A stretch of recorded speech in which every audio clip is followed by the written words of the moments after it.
Sa iba pa ring balita, sa dami ho ng mga preso sa San Juan, Batangas Municipal Jail, ilan po sa kanila ang natutulog na ng nakaupo.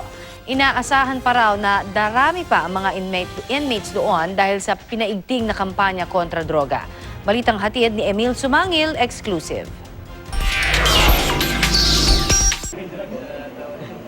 Isa ang polio victim na si Isagani Abdon sa mga bilanggo ng Municipal Jail ng San Juan, Batangas. Nadiin siya sa salang pagtutulak ng shabu na anyay imposible para sa kanyang kalagayan. Kukuha po ng pinagawang TV dito sa likod ng munisipyo. Okay. Tapos? Na ang huliin po noon ay yung pong si Dayo. Hindi kayo yun? Hindi po ako si Dayo. Ang 26 anyos nakakosa niyang si Abet, una raw nasangkot sa nakawan ng baka. Pero bandang huli nadiin na sa kasong pag-iingat ng granada. Tinanong ako kung kasama daw po ako sa nagnakaw na baka, sabi ko hindi po. Okay. Tinutukan po ako nila ng baril. Taong 2012, 16 lang ang nakabilanggo rito sa San Juan, Batangas Municipal Jail.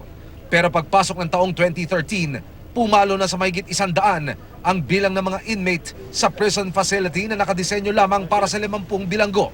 Hating gabi kami pinayagan na makakuha ng video sa loob. Dito namin nakita ang hirap ng bawat bilanggo sa seldang punong-puno.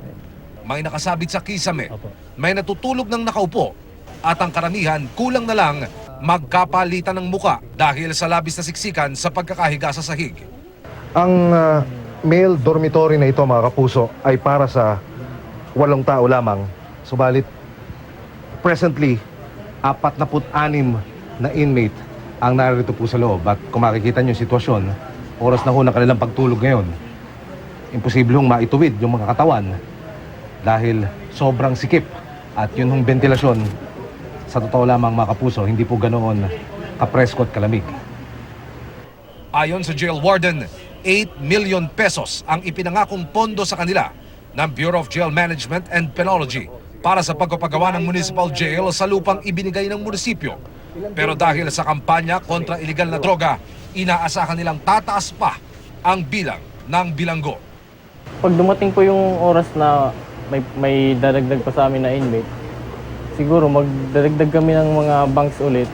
Kami lang mag-adjust kung gaano kadami yung mga inmate na papasok. Mula dito sa San Juan, Batangas, Emil Sumangil, GMA News.